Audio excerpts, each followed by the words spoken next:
Hello everyone, I'm Nina.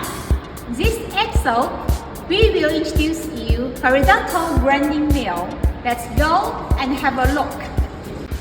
Horizontal grinding mill could using to grind the emulsion to be finer particle size. It could be used for coating, paint, ink, pigment, and pesticide. Horizontal grinding mill will be having different types based on customers' requirement.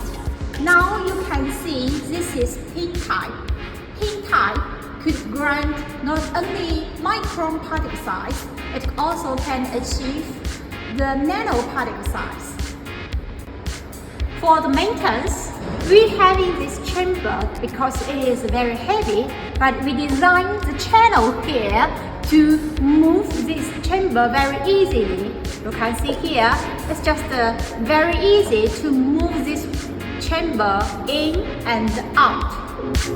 Okay, thank you. That's all. If you're interested about us, please follow Paint and Chemical Machine.